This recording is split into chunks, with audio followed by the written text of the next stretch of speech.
for people. Okay, so number one, Caprice, tell me what your ad is. Like, what's the call to action?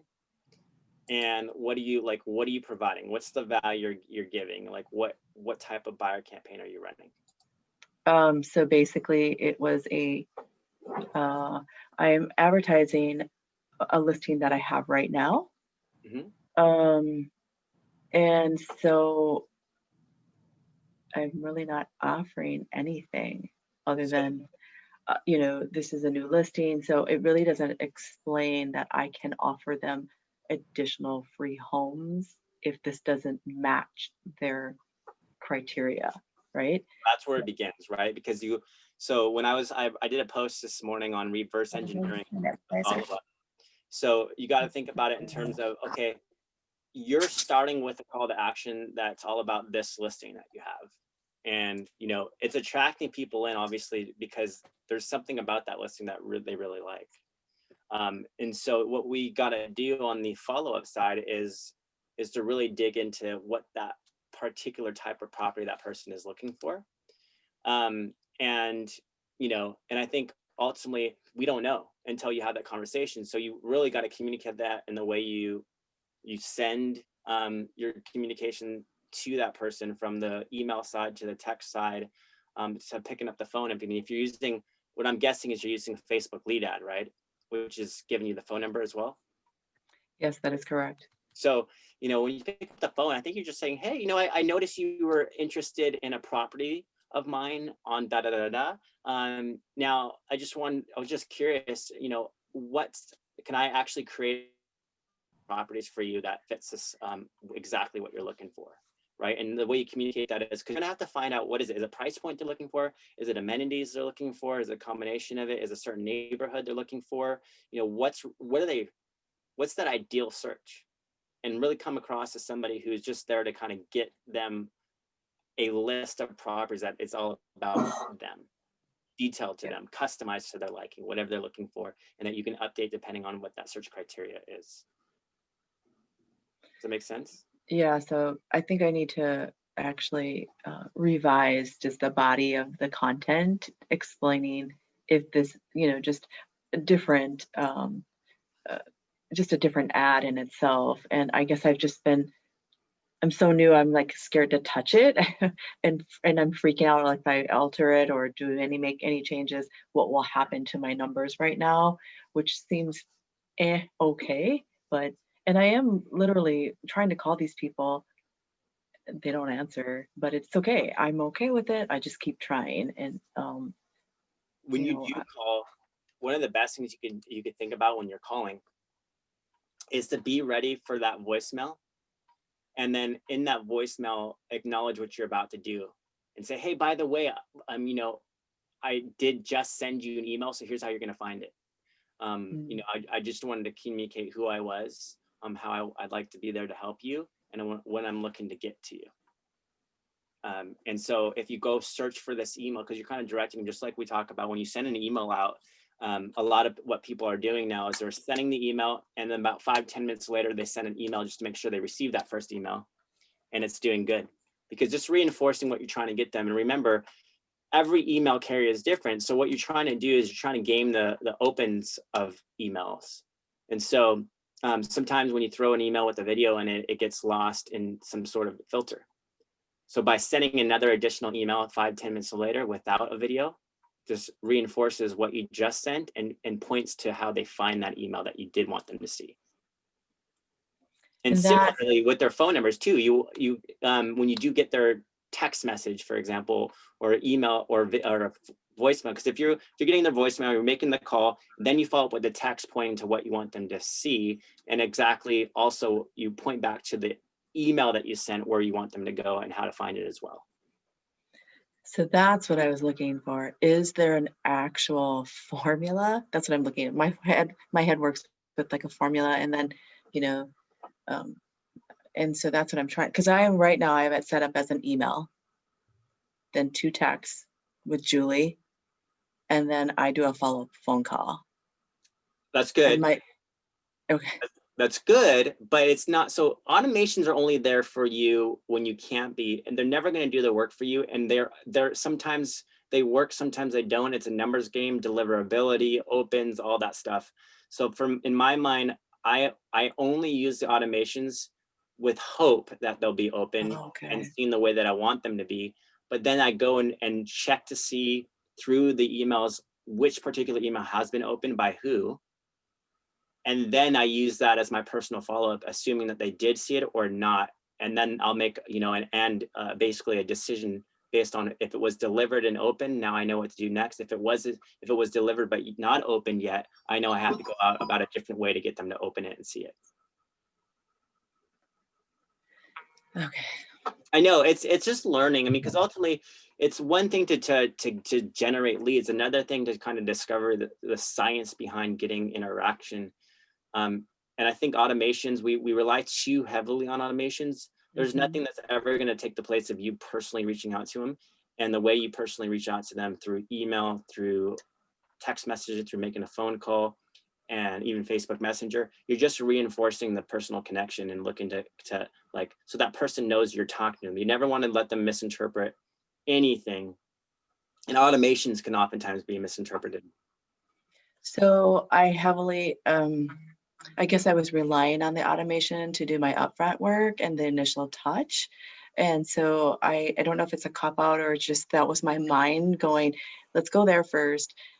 And then I'll tap into my, intro, which it may be a little backwards as I saw Leon's comment. I think I need to really reverse that mindset and just take that call, open the door, and then kind of reverse on that, that call to action, because I don't have one on my ad. Can I use you as an example? I'm fine. I'm an open book. I want to make this work so bad. So let's go. Cool. Let's do it. Okay, so here's the ad. Right, you're talking about it's new listing that in one. Minneapolis, 3-bedroom, 2-bath. Click below to get price, location, and more photos. So you're going to get a lot of leads, obviously, that way, because it's like, ooh, 3-bedroom, 2-bath. There's a lot of people that could be wanting a 3-bedroom, 2-bath. Now it leaves a lot of open. So essentially, you're going to give yourself a lot of opportunities to connect with people looking for a 3-bedroom, 2-bath in Minneapolis, essentially, because pricing, amenities, neighborhoods, all these things, like, you can't assume what is that actual buyer looking for. Are they pre-qualified? Goes down and down and down the list. So when you think about someone who clicks on that ad, and this is the first thing they get, hi, submit to view this property immediately, and you're basically, you made this with, where did you make this ad? I made this ad. I did it myself. Oh, good job. So you're basically saying, how soon are you thinking of moving? Now, how many, like, I'm assuming everybody submits their information. You're probably getting it just unsure, just browsing type of things. A lot of those. I have had, it's probably like a 60-40. I'm getting a lot more 1 to 3, 3 to 6, which is pretty amazing. That is pretty amazing. So whatever they see, assume you never know until you get it. And then you got the email, the name, number. And so at that moment, that next button, now they have to submit this information and it goes to view property, and that'll redirect them to. Okay, so I put this here so they could search for additional homes. Yes, so this is a redirect. So what you're gonna really wanna say, okay, so about this home, photo gallery, so they can look about this home, they can see it's 247, photo gallery. It's pretty cool, I mean, what you got here, and so forth. And then what happens next is that you go to your settings, or actually you could go this way. You can go to your funnels, go to my funnels. Here's the property you have. That's the ad. You click edit, and what they're getting from that moment is they're getting an email. Right. That looks like this. Yep. Right. Yep. So probably want to do some stuff in here to kind of, make it a little bit more custom and you personally, I think you want to, like, it's just text-based from seeing right now.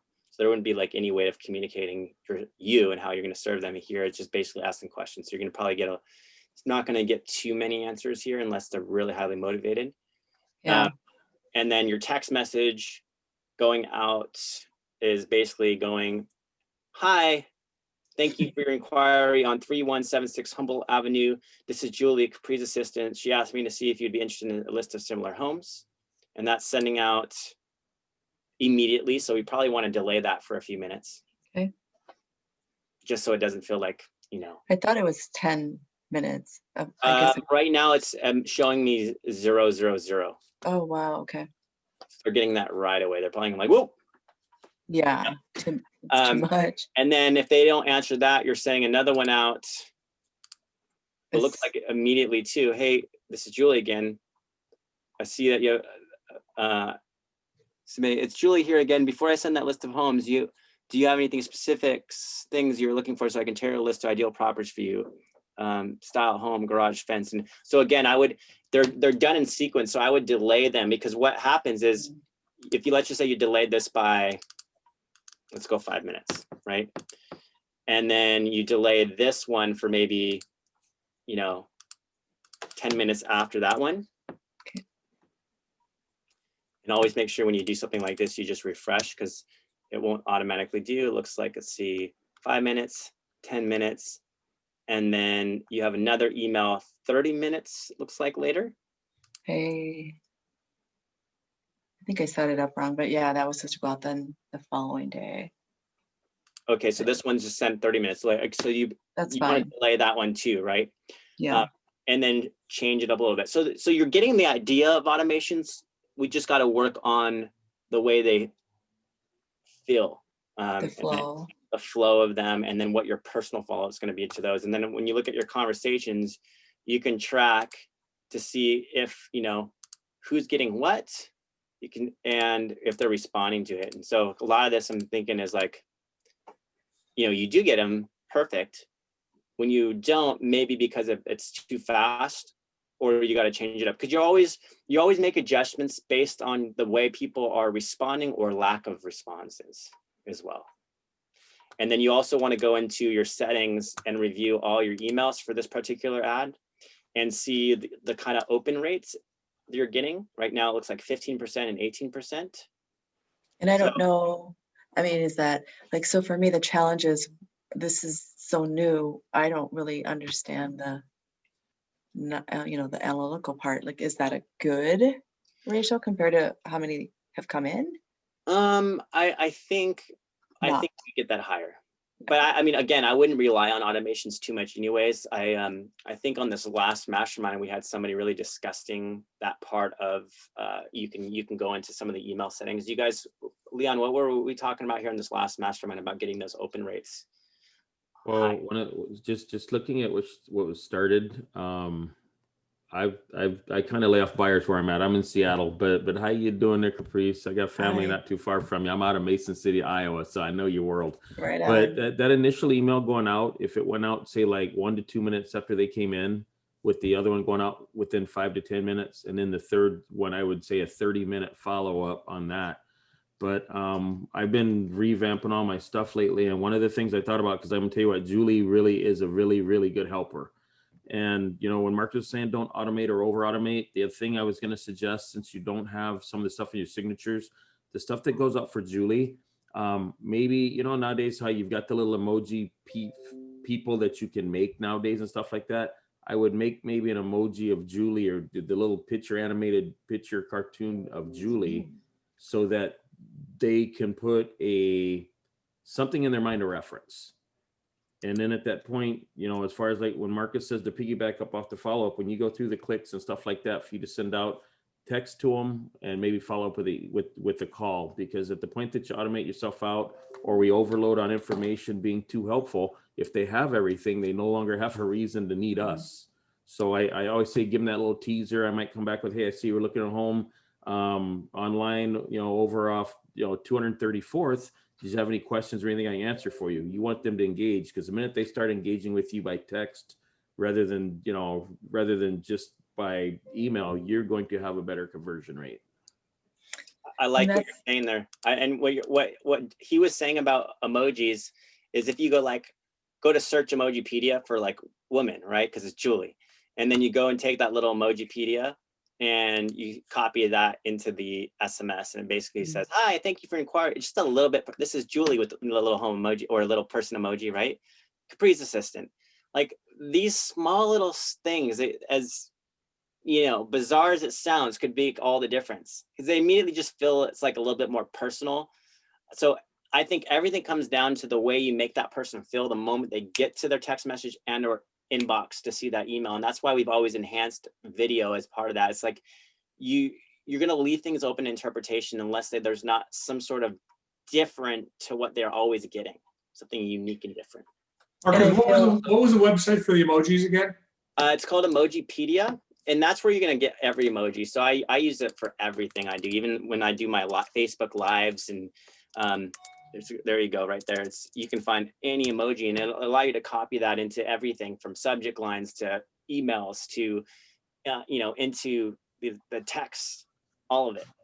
Yeah, because subconsciously, I mean, if you look at TV now, you look at the NFL, what are they doing when they put the players up? They've got them in a character mode. I mean, subconsciously, what people accept. And the thing for us, we don't have to spend thousands and tens of thousands on advertising things or gimmicks if someone else is already doing it for us. So the way that translates across is people see that, they're like, oh, and in the back of their mind, they're already accepting this because mainstream TV and everybody else is pushing this on them. So when it comes across from you, it's an accepted norm. And you need to, I'll put it this way, as a guy, Julie is my best friend, because Julie doesn't get the, oh, leave me alone, you effing this and that, da da da da. If they're going to give you a put down, it's polite. But if you give Julie her own character and make sure that when you give her the character, she's not your character. Because when you call and talk to them, it needs to be when the handover from Julie says, hey, I'm going to have Caprice give you a call. When Caprice calls, Caprice needs to be Caprice. So when you're writing something for Julie, let it be Julie. Give yourself that little bit of, I mean, you're still on a team, you think the same way, but make Julie her own character, and the results are so much better. Because when I started revamping everything over to Julie, I was noticing very, very good uptick in conversions and client responses. And that's hard, I think, for me. It's just that weird dance. And my initial right now, because I just started my dance class right now, and I feel like I'm stepping on toes. When can Julie talk and when can I talk? And just remembering who's talking. And anyway, I'm getting the rhythm. I thank you for looking at my mediocre email text. So I'll work on that. Thank you. But then, you know what, here's the thing, that those are just there when you can't be. So what you think about is the only reason why I make a high priority on the first few touches of your automations is make them as personal as possible, so that when you do go make the personal touch yourself, whether it's on the phone, texting, emailing, like you've already created an area of the experience you want them to have. They know that they're going to be working with you. It feels natural. Your communication style is very personal. You know, and that's why video is such an important element to discuss in today's email communication. Is if you don't have it in there, you're just leaving things open to interpretation. And I find 99 out of 100 times, doesn't matter what you're able to write in that email, it's going to be misinterpreted, not in your favor.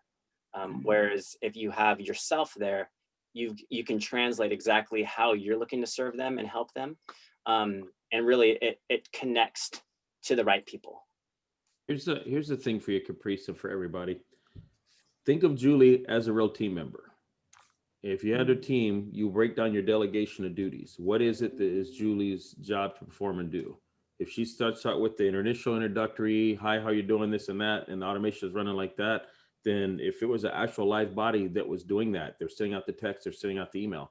At the point that it needs to be handed over, you'll be Julie speaking to them sometimes, but you'd be like, you know, hey, Ron, how are you? I'll tell you what, I see you looking at this house. Let me go ahead and have Caprice give you a call. So the handover's there.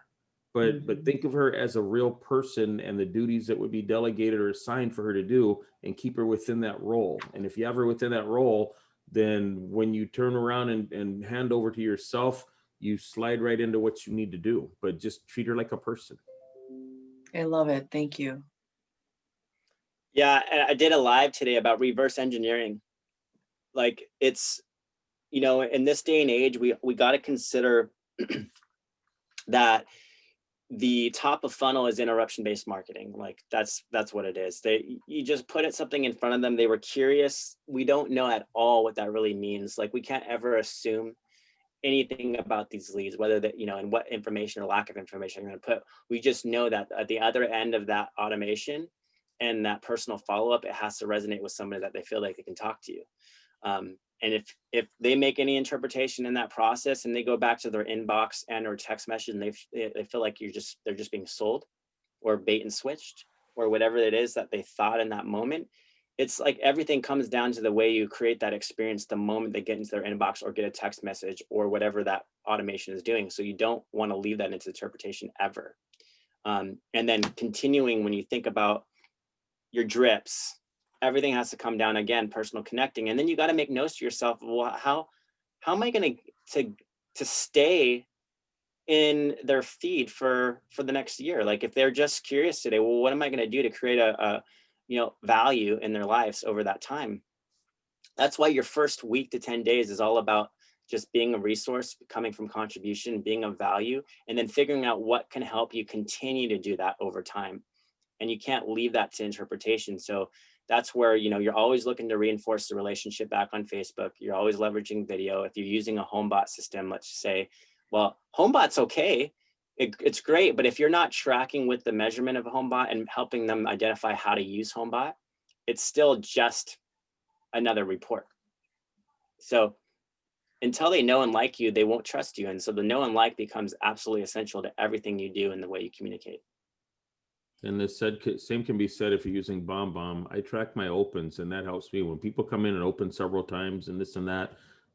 Activity is important. I use BombBomb and HomeBot. And HomeBot is actually tied into, I have the buyers tied into my website for search engines. So what I've done is I've gone in and I've added other zip codes around my area to get them in there looking. And the minute they come in looking, I've already added their name. Sometimes instead of waiting for people to come in, do it for them. If you have to go in and sign them up, do that. But I don't suggest doing it for every one of them. Do it for the people that are active. Because one thing I always remind everybody, once they unsubscribe, it is hard to get them back.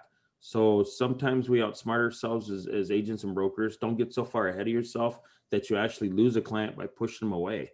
But if they're actively engaging in this and that, then at that point, move them to the next step. But StreetText is where you start. Everything is in there already. So when you're looking at what they're doing in there, the activity they're doing, that's where you follow up from. And so if you make it a daily deal where you come in and you look and you open emails and you see what they're doing, or you can piggyback off what went out to them from Julie already and maybe do a follow-up email from yourself saying, hey, I see Julie sent you something earlier. Did you have any questions? But just, at that point, let the system run itself, but not to the point that you make yourself no longer needed.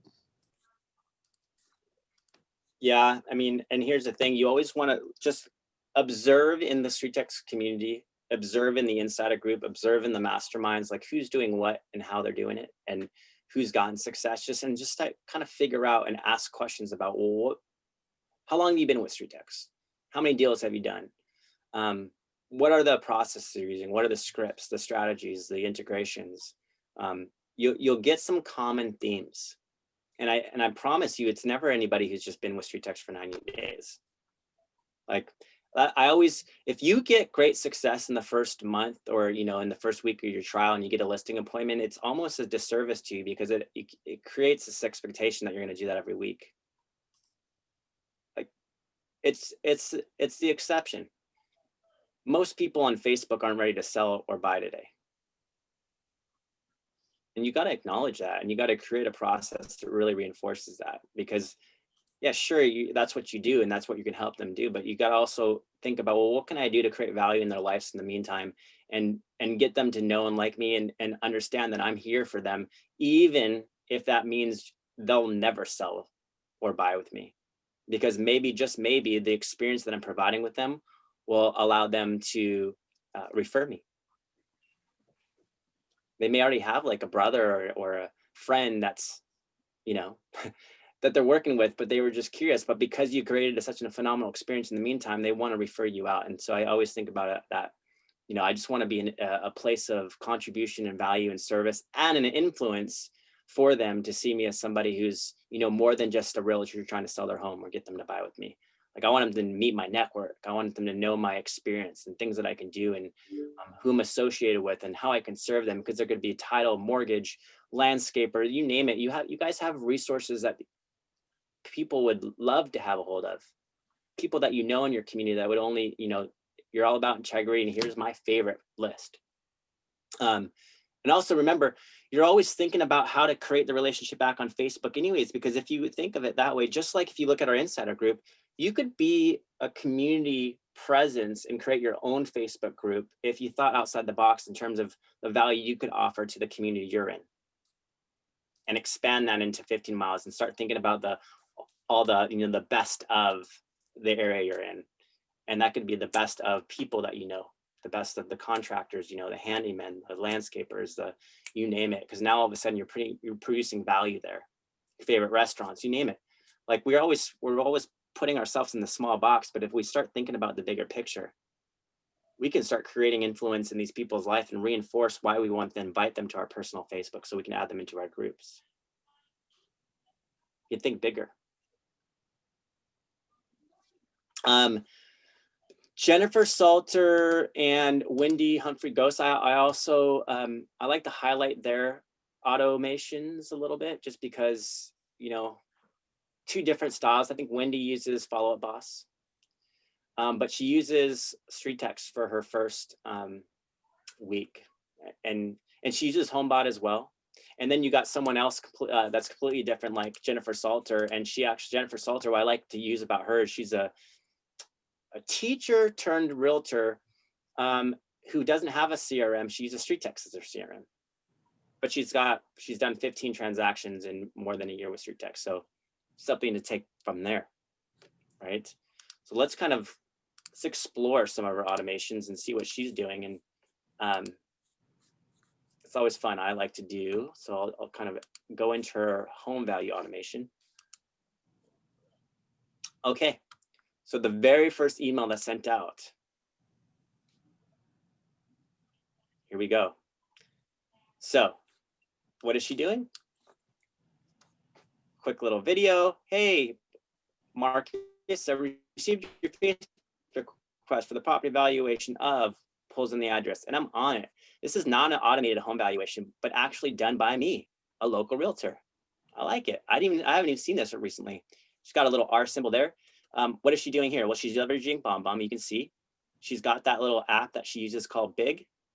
That's basically putting in your home value request.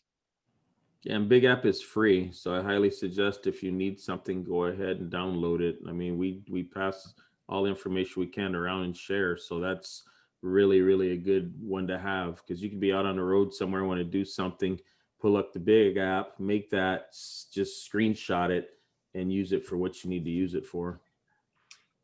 Totally. I mean, I even like, she's found a cool way to put in her email signature there with like her signature, like a real signature. She's got, are there any updates or recent renovations that I should be aware of, in bold? And then she's got, personally, like my favorite thing, be sure to check your message request folder on Facebook. I like to reach out and connect with everyone so they have an opportunity to get to know me and my business, right? So again, she's reinforcing the connection back on Facebook. She's got her email signature built in. This little bottom part underneath her signature is a section that you can build out so that every email that sends out automatically through StreetText includes your email signature. But very functional, right? But what I know about Jennifer is that she's not going to rely on that. That's just sending out automatically. What she'll do then is she'll go to her emails and then study it. And she'll say, okay, today I've sent 3 of these out. X percentage of these delivered to you, X percentage of these opened them. And now she's going to go from there to try to get that next step. And so from what I know about Jennifer, she's got a, where is it? She's got like this kind of template that she sends out, and she's templated with BombBomb, and she will send this personally to that person where she says, I worked on your home valuation, 91 Diamond Creek, pulls in their photo. So she's created a BombBomb template. I know she shared this in the insider group. And then she has her little emoji. Hi, you know, I'm Jennifer Soltra, a local realtor with eXp Realty. I've worked for your home valuation report. I am happy to get your home listed for sale and most importantly, sold, right? Now that's what she's using. Does that mean you should do that? Absolutely not. Like maybe that's too aggressive. I don't know. You gotta ultimately weigh that out. But what she's done is she's got a video that she's created using screen recording, and she's laying out her interpretation of that home's value. Would you guys like me to play it? Sure. Okay. Hi, Jennifer with eXp Realty, and I worked on your valuation for 91 Diamond Creek Drive. So first, I like to start showing you what the internet's best guess is, and then I'm going to show you as a realtor what I've determined. So Zillow think that your house, which is beautiful by the way, could sell for about $278,434. So that's the Zestimate. Redfin gives it a range, and they think your house is worth between $259,000 and $287,000. Really, the internet has no clue what your house is worth. So as a real estate agent, I actually looked at MLS and I looked at recent sales in Crystal Creek. I looked at the interior pictures of your home when you bought it. So I got to see all the inside, the interior details of your home. And then I compared it based on square footage, the market, how quickly the home sold, to kind of see where we could value your home. And I gave your home a range between $270,000 and $275,000. I think that's where we should position it on the market. Now, if you have questions about selling, reach out, email me, ask. I'm here to help. I pay for your professional measurements and professional photos. That way it saves you money and you don't have to think about it. The market's still hot, very hot. I had my last 2 listings. They sold in under 3 days with multiple offers over asking price. So please reach out. Let's chat. At the very least, please click below and check out my client reviews and let me know what you thought of this valuation. I hope we connect real soon. Have a wonderful rest of your day. Very personable. And, she's going to do everything she can to get that open and watched. Because one thing I know about Jennifer is that she doesn't assume that's going to be like, if she sends that's going to be open and watched. She'll make sure, whether she sends it again from BombBomb or finds out a different way to get it in their hands, that it's going to be open and watched, and she won't give up until it is. That's the key in her success. Is she's resilient and tenacious with serving people, and I think that comes across in the way she does her follow-up. She doesn't rely on automation. She just makes sure that they're there, but then she's going to go after and make sure they're being open and watched. And the key thing, one of the biggest key things coming out of that, she asks for the deal. Don't just send something out and go, let me know if you have any questions. She asks for the deal.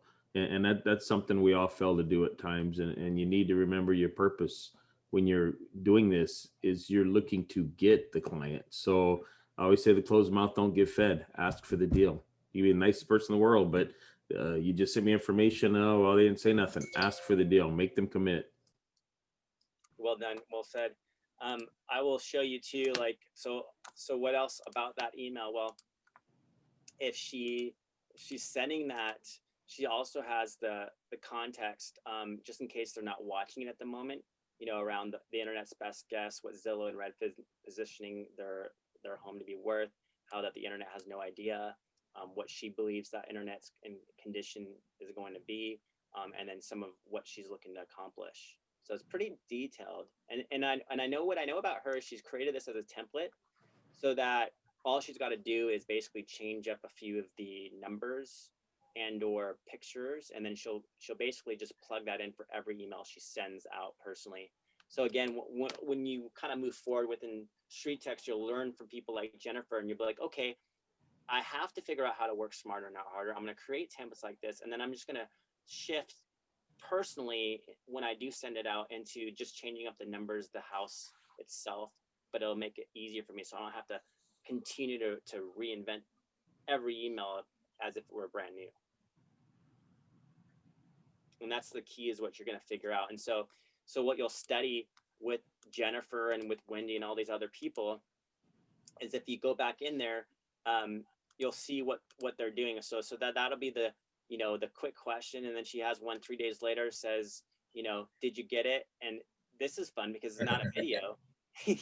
Just a little, you know, she's using a GIF, a picture with, you know, what's his name? I forgot. That's what's that guy's name, Leon? Remember him? Super bad guy? That's Seth. It's not Seth, it's the other guy. I know you're talking about. But anyways, so basically it's just having a little fun, throwing a little humor in there, making sure that they got it. And then she's got one that sends out 5 days later that basically says, you know, how to get the most for your home. And she's got a 28-second video in there. She's got a day 7 later where she's, you know, saying, did you agree, you know, with the home value I got you? Pretty cool. I mean, so she's not throwing video into everything, but I guarantee you she's personally following up with people, making sure they receive the stuff. And that, you know, that's it. If I look at our text messaging, she has, you know, hey, this is Julie. I work with, you know, Jennifer. She will be working on your home value request. Is there anything Jennifer should know about your home that may affect its value, like any updates or any issues, right? She's actually changed that. So she will be working. So she's acknowledging, hi, this is Julie, or hi, Markus, this is Julie. I work with Jennifer. She will be working on your home valuation request. Is there anything Jennifer should know about your home that may affect its value, like updates or any issue? Okay, so she's changed that. 4 minutes later, after that, she says, Jennifer should have your home valuation complete soon. In the meantime, just let me know if I can help, Julie. And then she does her own modifications. Hi, Markus, I hope you're enjoying your day. Wanted you to know that I can meet with you virtually or in person to chat about selling your home. Would an appointment this week work for you? And then another one a day after that, should I add you to the schedule? She shows you what's possible when you go in there. So she's done all this with the thought of reverse engineering it. 2 days later, hey, I forgot to ask, since you're thinking of selling your home, will you also be buying a home? Where and what are you looking for? If so, I can send you a search. Right? Pretty intelligent, because most people who are thinking about selling, they need to know what's out there. So it just shows you what's even possible here. And this is just her home seller automation. But what I know about Jennifer, she's then really going into the analytics and measurements of the effectiveness of these emails, and then going into BombBomb and starting to study what's being delivered, what's being opened, what's being watched. And I guarantee you, this is just her automation. She's sending up her own personal videos. She's trying to connect with them on Facebook. You know, we talk about it all the time, Facebook stalking, and it's not stalking if you're leading with value, right? It's contribution. It's focusing on the relationship. It's creating connection and rapport, and, you know, getting them to see you, like seeing Jennifer as somebody outside of real estate. When they connect with Jennifer on Facebook, they get to see the fun side of her. Just like someone connects with me on Facebook, they get to see my family, my kids, right? You know, like this crazy boat that I have in my backyard, right? It's that where people connect with. In the meantime, you're delivering you're giving value, you're contributing to their lives, you're doing exactly what they asked, but they may naturally have barriers and walls up because they've been sold so many times in their lives on something, and it led to disastrous results for them. So we don't know where they're coming from. Can't assume anything. We just got to come from a level of like, I'm just going to be here, and I continue to be here for you, and I'm going to show you my value. Even if you say no, that just means not yet, because I know once you get a chance to get to know me, you're going to like me, and we're going to actually do something in the future. Yeah, you have to remember, they came there for a reason, just curious. You know, they go to a car lot to buy a car, they didn't show up because they're just curious. They showed up for a reason. So you just have to, you know, figure out what button you got to push to guide them in that direction, and make sure that, like you say, what you do, Markus always preaches relationships.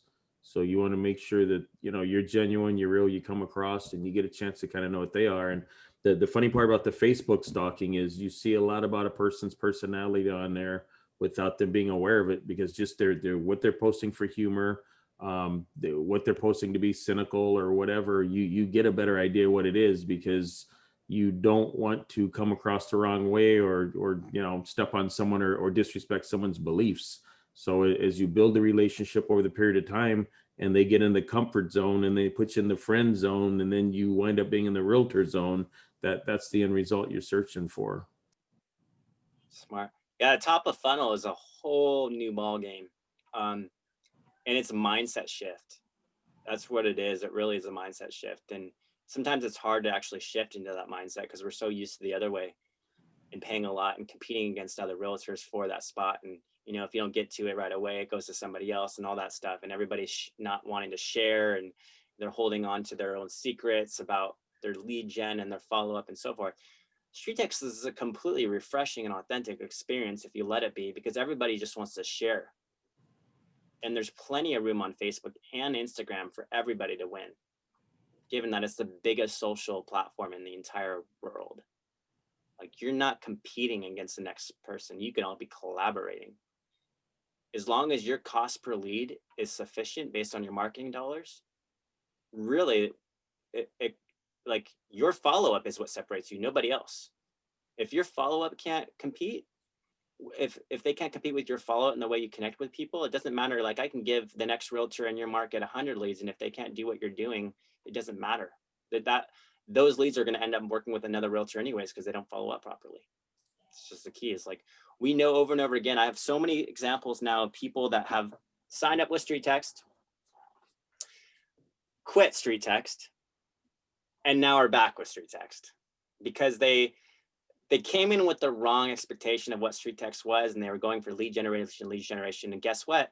They vetted their leads, and they quickly realized how many of those leads they dropped the ball on, and how many of those leads listed with another realtor. Whose fault was that? Just a thought, right? Because they weren't patient enough to realize that most of these leads aren't going to just simply transact with them in the next 90 days. So, that's why I truly believe, like, you don't want to just simply think of StreetText for in the next 90 days. You got to consider StreetText, and they don't even think about retargeting until you can create a relationship with somebody. Like, who are you retargeting if you didn't connect with them in the first place? What's that retargeting going to do for you? You didn't do anything to connect with them. They don't remember you. So why would they just now start clicking on your ad? I think retargeting is a little bit of a joke. It's just this feature people sell. Like, I haven't seen anybody who really showed me true results with retargeting if you haven't invested in creating a relationship in the first place. But I don't be sold on retargeting until you really have focused on a phenomenal relationship focused part of your follow-up. And then retargeting makes sense because you've created a relationship. Now you can stay in front of them. Retargeting is more a case if you've neglected your leads and need to reestablish. So you go ahead, and when you retarget them, you're trying to get it back in front of them. But if you sit there and you initially have came out and you've had clients that are no more than 4 to 5 months old that you've been working, you don't need to use those. But retargeting is just reclaiming what you've let get away. Yeah. And I mean, as far as lead gen goes, guys, you just got to remember that you can, like, don't let Facebook just take your money. They will. You're paying for the click. So, unfortunately, StreetText just doesn't sit by you and watch your ads and monitor. We try our best to tell you if the ad's not performing with the little colors and so forth, but you got to be on it. Sharon met with me before, and we discussed, hey, the ad you're running is still pretty good. You're getting multiple submissions almost every single day. You're going to be comparing your last 7 days versus lifetime. And as long as they're somewhat in par, you've got a good ad. If anything, don't worry about lead gen as much as the quality of experience you're providing for every single lead, and make sure that process is extremely dialed in so that when you do scale your ad budget, you're prepared. Because then you're going to always be thinking about the next lead and trying to get that going when you're not really doing what you need to do with the leads you already have. Like, I'd rather you just focus on a lead a day if you can give that lead a phenomenal experience of yourself, and scale your ad budget back until you're really ready and you feel like your process is confident and dialed in for the next year. you have system. If you're going to buy into HomeBot, don't just buy into it because it's a cool system. Think about what HomeBot's going to do, how HomeBot's going to integrate, and how you're going to effectively showcase the value of HomeBot in the next year. And think about your automations too. All these automations are only as good as their ability to be delivered and opened. So when you're studying everything and sending them out, you got to study when all those automations are going out, look to see what's being opened, and then create a plan B for those that are being delivered but not opened, and see if you can have that canned as a response in your bomb or whatever. And then you're basically going to attach tracking to it. And for every email that's not being opened, or for every email that's being opened, even you're going to say, hey, just want to make sure you received it. And I'm here to answer any questions around this email that you may have. Part of the key is like we have to create effective use of our time blocking when we go to follow up and start studying this a little bit deeper, analytically a little bit.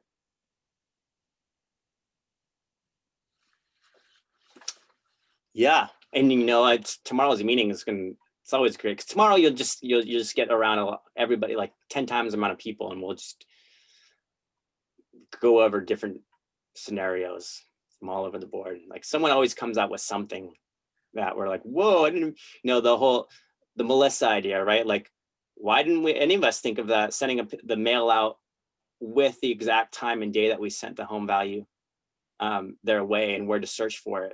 And oh, by the way, throw in a little gift card for people that express some sort of time frame like that. That's amazing. That's going to resonate with me. And no one just sends me a gift card in the mail. Sometimes I get one and then it just blows my mind. But if I get one of those, it's quickly going to separate you from anything I've ever seen before. Just that little, in Canada, we have Timmy's, like Timmy $3 card, like gave them a coffee. That goes a long way. It's cold right now, right? It's cold. I want a warm coffee or hot chocolate. Same thing on your end.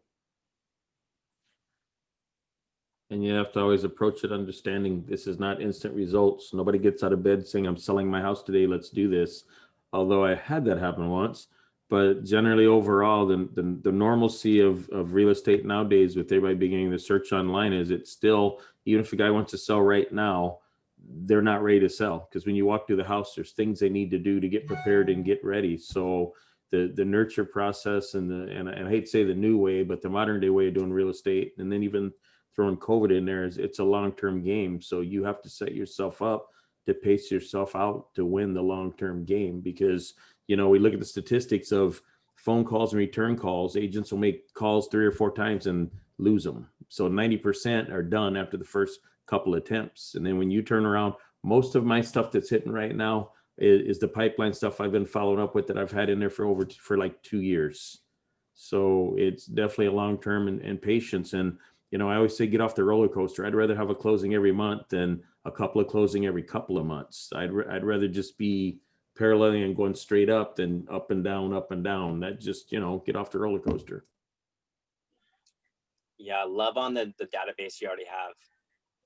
So I can tell you, it's like serve and love on those and try to create connections, and don't neglect all the people that you already have relationship with. Like part of the reason why I talk about Facebook all the time is because you can now look at every single Facebook friend you have and put them into a friends list. And think about it from the perspective, think of every person you've ever had a real estate experience with, buyers, sellers, friends of friends, people that you've had conversation with. Are they in lists? Are you nurturing them? Are you leveraging Facebook Messenger? Are you connecting with the birthday feature of Facebook and so forth? Because that's where they're spending every day for an hour or more, studies show. They're not waiting in their inbox for you. Inbox is great, but it's only so effective.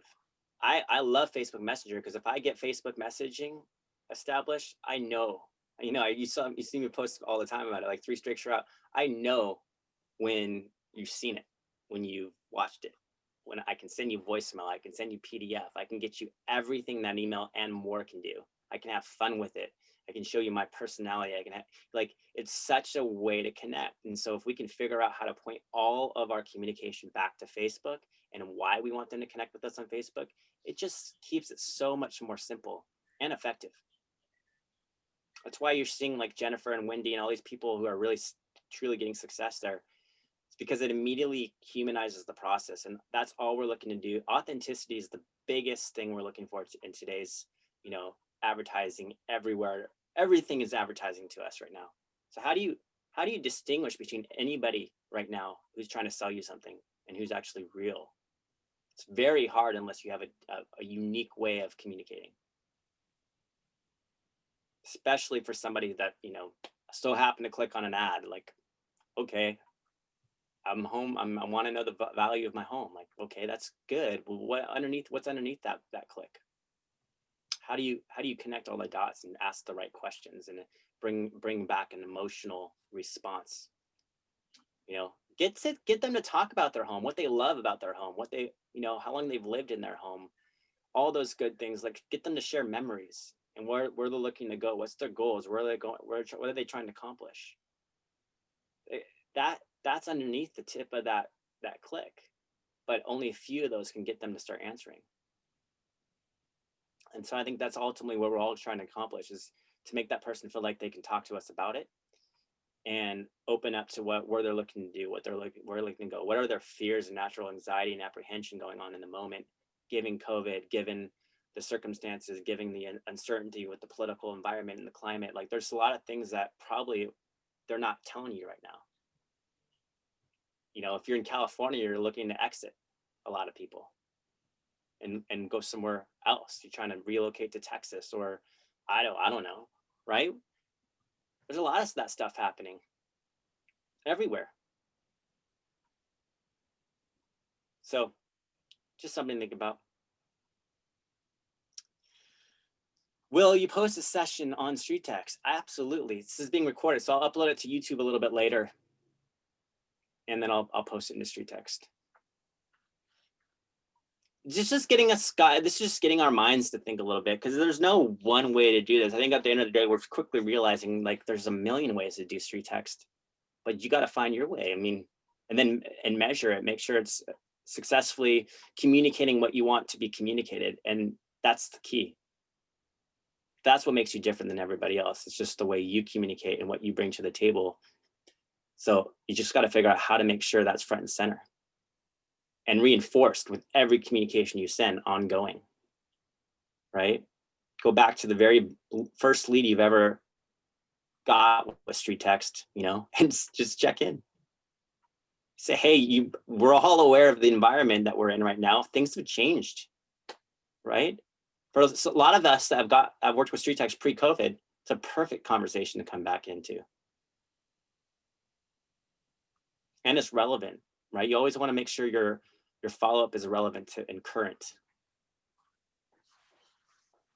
What I would say to people that are new is, you know, we always say, if you continue to do things the same way, you get the same results. So if you're sitting here, it's because you decided it's time to do something different.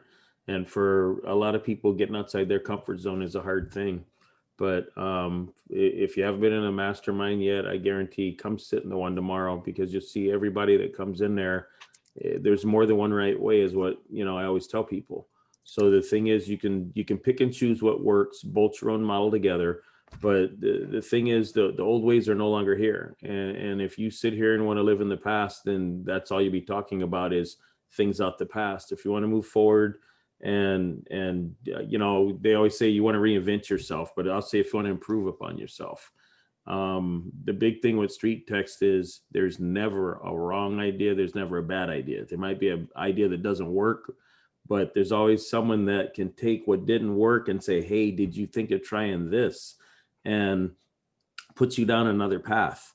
So just the educational value of what people will give you freely to help you out is just off the top.